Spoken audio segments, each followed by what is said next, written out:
Dipersembahkan oleh Pasca pemberlakuan Undang-Undang Pengembangan dan Penguatan Sektor Keuangan atau UU PPSK, lanskap pasar keuangan Indonesia mengalami transformasi yang signifikan. Dalam lanskap yang dinamis ini, Indonesia Clearing House atau ICH sebagai salah satu pilar utama ekosistem tidak hanya memiliki tugas untuk menjaga kelancaran dan juga keamanan transaksi, tetapi juga memiliki peran strategis dalam pengembangan pasar keuangan di Indonesia. Lantas seperti apa ICH memainkan perannya dalam pasar keuangan tanah air? Kita akan mengulas yang lebih dalam di 30 Minutes with Indonesia Clearing House bersama saya, Amelia Fangria.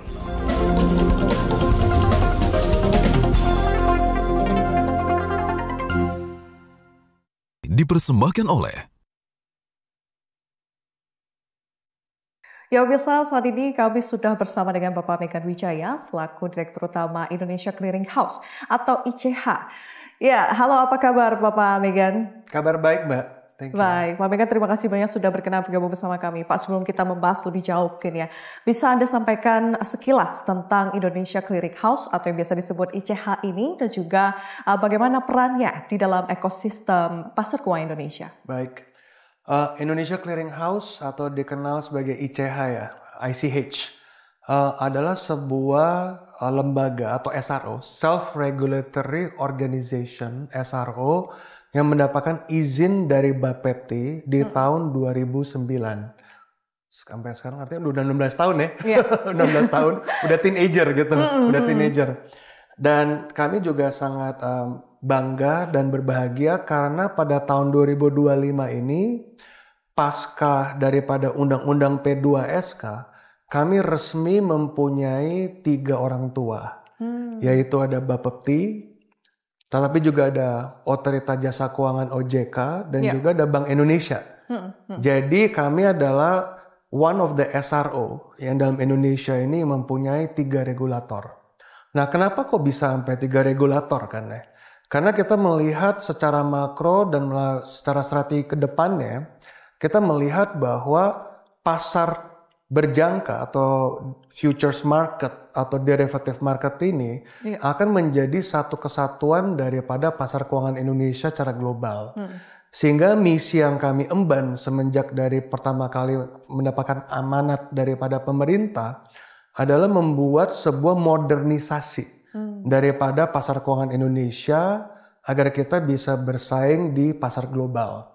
Tentunya kan kalau di market di Indonesia saat ini tuh sangat familiar ya dengan istilah capital market, pasar modal, pasar saham gitu ya. Tapi izinkan bahwa hari ini kita bisa sharing bahwa pasar berjangka atau pasar derivatif merupakan satu kesatuan daripada pasar keuangan secara global dan mereka mempunyai tugas pokok dan tanggung jawab dan fungsi yang berbeda tetapi saling komplement. Oke, berarti untuk misi utama dari ICH ini sendiri apa sih Pak Megan? Jadi kalau misi utama daripada ICH itu ada 2. Yang pertama adalah price discovery. Jadi bagaimana dengan harga-harga yang terbentuk di dalam ekosistemnya kita dapat membuat sebuah harga rujukan terhadap kontrak-kontrak yang diperdagangkan di Indonesia. Seperti contoh, price discovery untuk apa? Bisa untuk komoditas, bisa untuk efek, bisa untuk pasar uang dan valuta asing. Nah, kalau misalnya kita lihat juga ke depannya antara Indonesia Clearing House dan bagaimana dia bisa membantu industri keuangan untuk lebih maju lagi.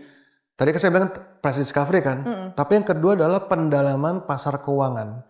Karena kan kita sering ngomong ya, pendalaman pasar keuangan. Tetapi pertanyaannya pendalaman pasar keuangan kan multidimensi. Bisa melalui daripada inovasi produk, bisa juga produk yang relevan tentunya ya, dan juga baseline daripada pelaku pasarnya juga lebih luas, sehingga pendalaman pasar keuangan itu dapat terjadi. Oke, dan tadi juga Pak Megan mengatakan bahwa modernisasi gitu ya dari pasar keuangan kita. Sebetulnya seperti apa modernisasi ini Pak Megan? Ya, jadi sebenarnya untuk pasar derivatif ini kalau secara global itu umurnya baru 50 tahun.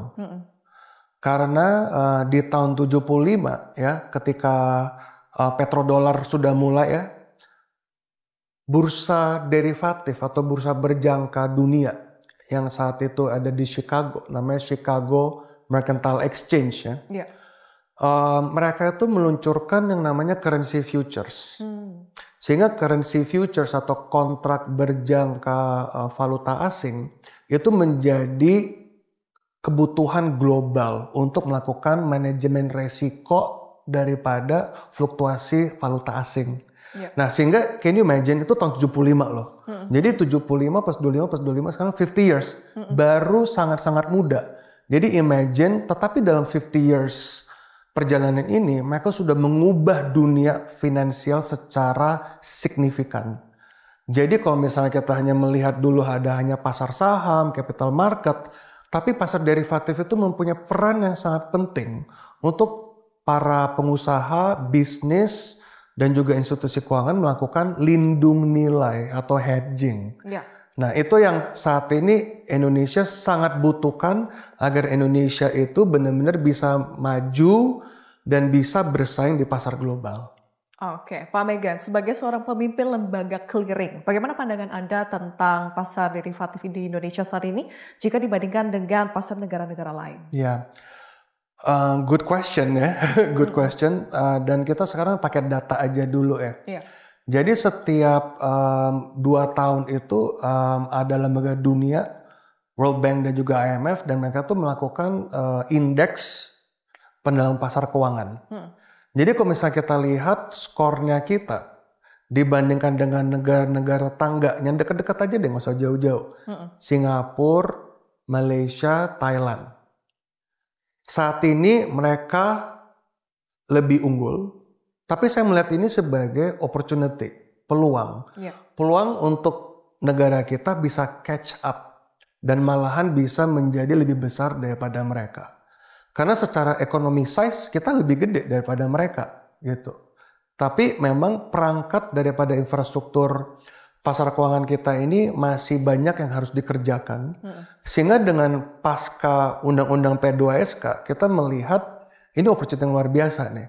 Yeah. Selain daripada seismic shift ya, daripada regulatory changes dari Bapepti ke BI dan OJK, kita juga melihat bahwa pasar kita ini sebenarnya udah ready nih. Cuman karena infrastrukturnya ini masih belum available dan juga mungkin banyak orang yang harus dilakukan di edukasi, dan edukasi ini nggak hanya pelaku pasar tapi juga pemerintah agar mereka sama-sama mengerti ini how to position ourselves for a betterment of our financial market. Jadi aku ngeliatinnya wow, a lot of potensi gitu. Yeah. Oke. Lantas dengan opportunity atau kesempatan tersebut, peluang yang Anda tangkap begitu, Anda lihat Pak Megan, sebetulnya seberapa besar peluang kita untuk bisa mencapai itu? Jadi kalau saya ngelihat itu selalu ada 3 katalis utama in the market gitu. Yang pertama adalah regulatory. Karena bisnis kita ini atau SRO kita ya, self-regulatory organization ini kan sangat melekat pada peraturan yang pemerintah lakukan. Dan SRO itu nggak mungkin berdiri sendiri. Yeah. Apakah itu ICH, apakah itu ICDX, dan juga SRO lain yang ada di market. Role daripada government untuk membuat sebuah peraturan itu is central, it's a foundation. Yeah. Jadi kita melihat bahwa role daripada government untuk membuat sebuah regulasi yang inovatif, kondusif, dan inklusif itu akan berperan sangat penting untuk kemajuan pasar keuangannya kita. Yang kedua adalah produk. Produk derivatif ini juga harus bisa di make sure bahwa produknya relevan terhadap industri punya kebutuhan. Karena bagaimanapun juga positioning daripada derivative market itu adalah a real hedge. Real lindung nilai terhadap underlying ekonomi. Yeah. Jadi underlying ekonomi itu kan semua kan bergerak nih harga.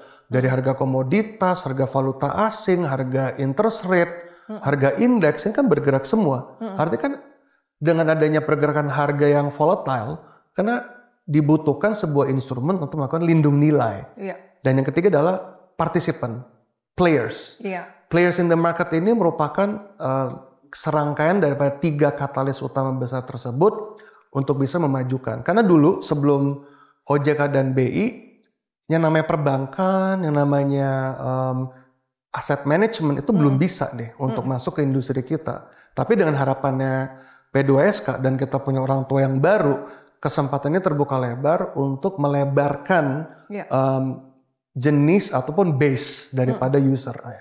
Oke, baik Pak Megan, kita akan lanjutkan dialog, tapi kita harus tahan dulu. Ya pemirsa, kami akan kembali usai jeda yang satu ini.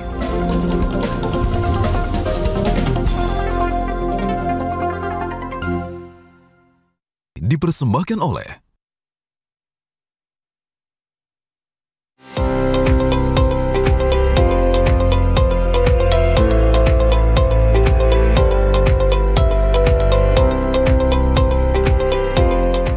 dipersembahkan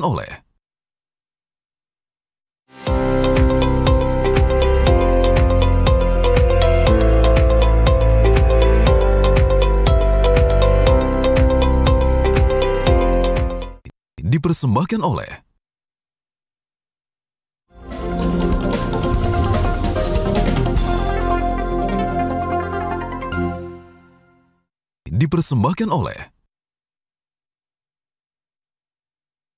Anda kembali bersama kami dan masih bersama dengan narasumber kita hari ini Bapak Megan Wijaya selaku Direktur Utama Indonesia Clearing House atau ICH.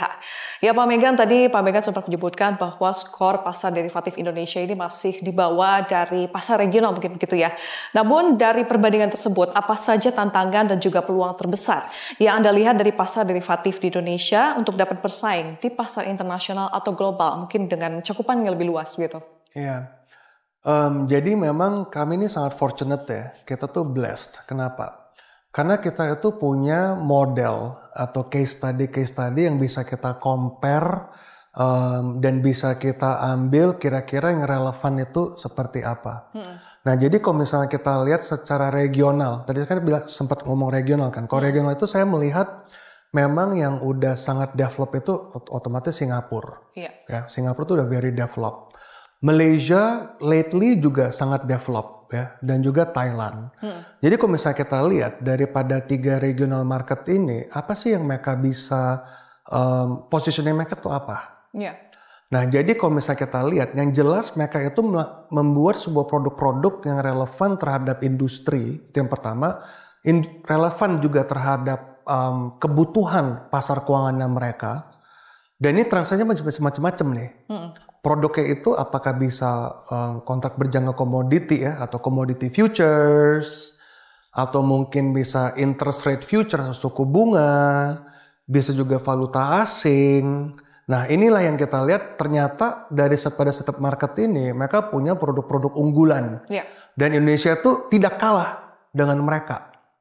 Dan saya makanya melihat bahwa kalau misalnya kita lihat benchmarking terhadap 3 regional market ini, kita ngeliatin, wow, we have so much room for opportunity. Tapi kalau misalnya kita lihat tarik lagi ke level global, mungkin yang kita lihat mirip sama kita tuh Brazil. Kenapa? Kita punya population hampir sama. Dia punya jumlah people saya di situ ya. Dan yang kedua adalah structure daripada makroekonominya itu memang highly driven by commodity. Jadi mirip nih, gitu. Dan juga mereka have a very good capital market. Jadi kita ngeliatin bahwa oh ternyata kalau dicari secara benchmarking mau daripada regional dengan ekonomi yang mirip dengan Indonesia dan juga super global yaitu Amerika. Amerika is like the ultimate benchmark. Itu biangnya di situ kalau orang bilang. That's where it all comes from. Jadi kita so much opportunity to learn from the best practice in the market. Dan kita bisa benchmarking dan gravitate toward this very high standards. Tapi seperti yang aku bilang tadi, yang saya perhatiin itu 3. Yang pertama adalah regulatory framework. Regulatory framework in each of this country are well coordinated. Mereka punya satu visi untuk memajukan pasar keuangannya mereka. Yang kedua adalah tipe pada produknya. Jadi produk-produk mereka itu bisa mendunia. Kayak contoh, kalau di bursa Malaysia, mereka tuh sangat terkenal dengan kontrak berjangka palm oil, CPO. Mereka udah 30 30-40 years. Udah di situ dan juga global benchmark.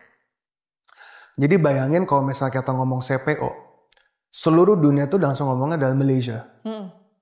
Why? They started early, they're the first in the market, dan kedua mereka sudah mendunia. Mendunia. Kalau dan juga yang ketiga adalah jenis partisipannya. Kalau di luar negeri, asset management, hedge fund, insurance, banking, proprietary trading itu udah masuk ke marketnya dan membuat market itu lebih liquid. Nah, jadi kalau secara daripada ketiga variabel ini, 3 variabel besar ini, kita udah sampai mana nih? Jadi itu selalu menjadi kita punya guidance untuk ngeliatin where are we and what needs to be improved so that pasar keuangan kita itu nggak ketinggalan dengan regional maupun global. Oke, Pak Megan, pasca implementasi UU PPSK, lanskap pasar keuangan dan derivatif Indonesia kan mengalami perubahan, transformasi. Bagaimana Anda melihat ini, baik dari sisi tantangan, peluang maupun potensinya di masa mendatang?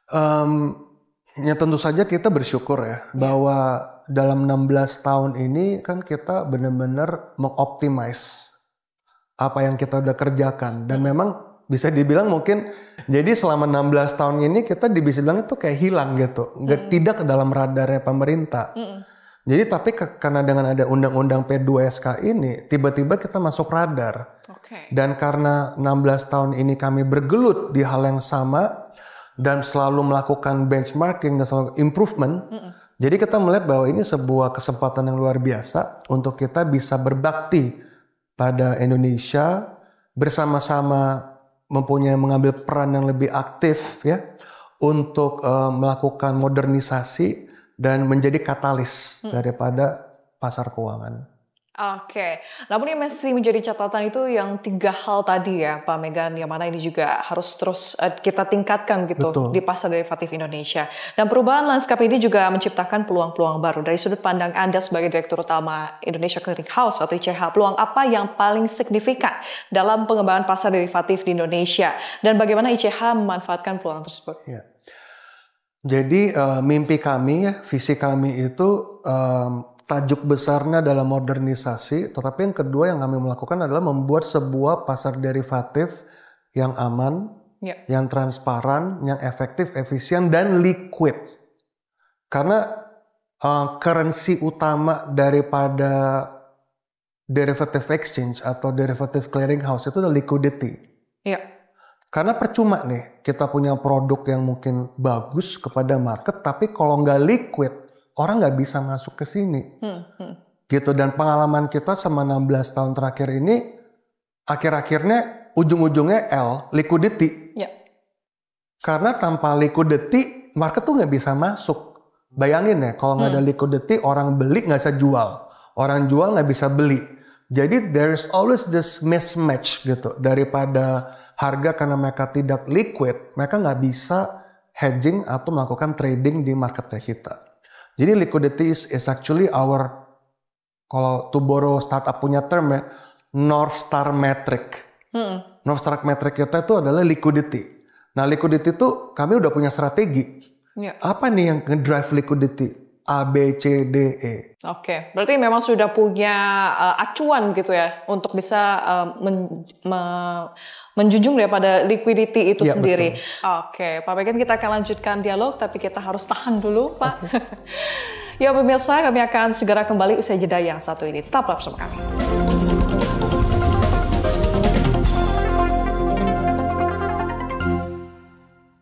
Dipersembahkan oleh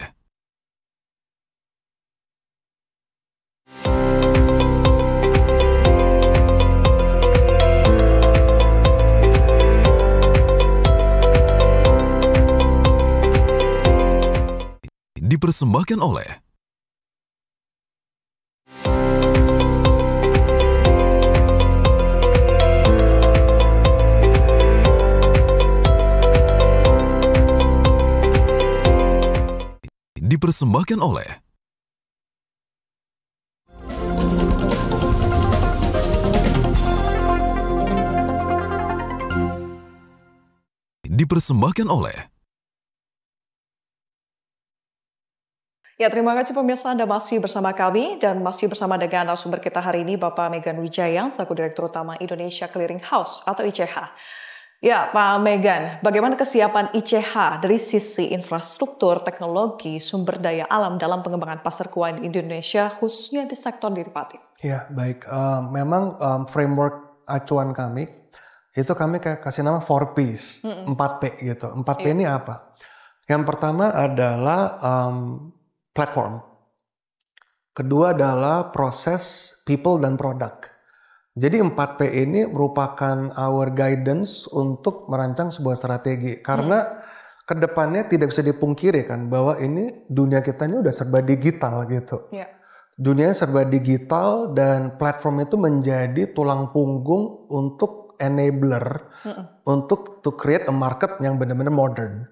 Karena saat ini kita tuntutannya itu udah seamless, frictionless, open API, open architecture. Jadi demand daripada teknologi site itu menjadi sangat penting dan menjadi perhatian khusus bagi kami agar kami bisa memberikan the best service in the market. Dan yang kedua itu adalah proses. Yeah. Selama 16 tahun ini kami tuh punya sebuah proses yang tidak bisa dengan gampang ditiru oleh SRO lain. Yeah. Karena proses itu talks about enhancement ya, daripada business process, daripada operating procedures, mekanisme yang kita harus melewati krisis. Karena kalau misalnya market itu kalau nggak lewatin krisis bukan market. Iya kan? Iya. Tapi karena kita mengalami beberapa cycle of crisis daripada financial crisis, maksudnya global ya, global financial crisis, tiba-tiba overnight harga bisa berubah. Nah ini yang kita antisipasi dan kita build in those pengalaman, kita masuk dalam proses dan proses ini menjadi bekal buat kita untuk bisa mempersiapkan the next stage daripada market punya evolution. Yang ketiga people. Yeah. People itu nggak bisa dipungkiri bahwa we are very proud to have the best people in the market. Yeah.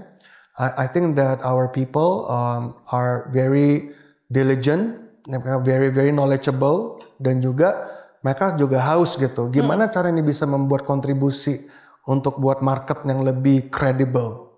Dan yang keempat adalah produk. Sekali lagi produk. Yeah. Produk ini apa nih yang menjadi kebutuhan daripada industri? Let me give you an illustration. Misalnya, kalau misalnya ada pelaku daripada pasar CPO misalnya, karena kita ada yang bilang ada refiner, ada punya yang PKS, macam-macam nih. Jadi spektrum daripada hulu sampai hilirnya kan punya berbagai macam industri player kan. Nah, kebutuhan daripada value chain ini kan beda-beda. Ada yang perlu beli, ada yang perlu jual. Nah, perlu beli, perlu jual inilah yang akan bertemu di marketnya kita untuk menciptakan price discovery. Dan mereka butuh hedging. Kayak contoh, kalau saya misalnya pembeli komoditas atau pemakai, yang saya takutkan adalah harganya naik kan. Kalau saya penjual, yang saya takut adalah harganya turun. Nah, dinamika secara fundamental ini yang terjadi dalam spot market atau secara keseluruhan ini akan bertemu nih di pasar derivatif, di mana mereka transfer the risk kepada siapa? Kepada trader yang mau mengambil resiko. Karena pasar derivatif itu filosofinya rada beda nih sama pasar modal. Kalau pasar modal ini kan investor, ya kan? Iya. Mereka melakukan capital raise, mereka melakukan investasi, beli sahamnya, capital gain, dividen. Kalau di kita enggak. Di kita itu adalah hedger dan trader. Hedger itu melakukan lindung nilai. Trader itu mengambil resiko. Nah, hedger ini mereka melakukan yang namanya transfer the risk to the market. Karena mereka tuh punya resiko, tapi mereka mau transfer the risk to the market. Nah di market ini harus ada yang take the risk dong. Yang take the risk ini siapa? Trader. Trader itu ngeliatin, oh harganya bisa turun, harganya bisa naik nih. I want to come into the market to take the risk. From who? daripada yang transfer the risk. Jadi inilah filosofinya makanya berbeda gitu antara derivative market sama capital market gitu. Pasar modal itu it's totally different mechanism, filosofi, semuanya beda. Sehingga tetapi kedua market ini harus diatur bersama-sama biar mereka complementary gitu. Sehingga market yang capital market, we call it the real market, bisa melakukan lindung nilai kepada pasar derivatif. Di mana pasar derivatif itu user-usernya, partisipannya itu semua pastinya berbeda daripada capital market. Tapi kalau misalnya kita lihat secara global, it's under the same roof, yaitu financial market. Oke, Pak Megan, pengembangan pasar yang kuat membutuhkan sinergi antar pelaku. Bagaimana visi ICH dalam memperkuat kolaborasi dengan 3 regulator, OJK, Bank Indonesia, dan juga Bapepti, serta pelaku pasar lainnya untuk menciptakan ekosistem yang lebih solid dan juga berdaya saing global? Karena kita juga punya modalnya begitu, sumber daya manusia yang juga cukup siap. Ya, memang kami menyambut baik ya dengan adanya 3 regulator ini. Tentunya saja selalu ada up and down-nya ya. Bahwa memang untuk dalam masa transisi ini memang namanya juga baru ketemu orang tua yang baru kan. Jadi kita pengen tahu nih ekspektasi mereka apa, visi mereka apa, requirement mereka itu apa. Jadi ada yang namanya penyesuaian nih terhadap cara kita bekerja, cara kita berkomunikasi dengan stakeholder dan juga membangun strategi kan pastinya tentu saja kan nggak se-straightforward itu gitu. Pasti harus kita ngerti nih expectation-nya apa ya, benchmark-nya mana ya, apakah mereka punya vision mau dibawa kemana gitu. Jadi memang saat ini kita masih dalam tahap itu. Tapi kalau aku lihat we see light at the end of the tunnel. Gitu kita ngeliatin bahwa kita ini udah satu pemahaman nih gimana caranya bersama-sama antara regulator dan juga SRO membangun strategi jangka panjang untuk memperkuat daripada financial market kita dan modernisasi. Oke, Pak Megan, sebetulnya banyak sekali pertanyaan yang ingin kami tanyakan, namun karena keterbatasan waktu, kami ingin minta closing statement. Pesan dan harapan Bapak Megan dalam perkembangan pasar keuangan Indonesia, seperti apa? Pertama-tama saya ingin menggunakan kesempatan ini untuk berterima kasih kepada regulator kami dari Bapepti, BI, dan OJK. Kami berterima kasih atas kepercayaan dan mandat yang diberikan kepada SRO kami. Kami selalu berharap bisa bersinergi dan memberikan kontribusi yang lebih aktif lagi ya untuk membangun pasar keuangan Indonesia yang lebih kuat, lebih dalam, modern, dan bertaraf global. Oke, terima kasih banyak Pak Megan Wijaya selaku Direktur Utama Indonesia Clearing House atas waktunya hari ini. Salam sukses selalu untuk Anda, Pak Megan. Terima kasih. Thank you. Ya pemirsa, demikian 30 Minutes with Indonesia Clearing House. Saya Vinilia Huanggrio, mewakili seluruh kru yang bertugas mengucapkan terima kasih atas kebersamaan Anda. Sampai jumpa.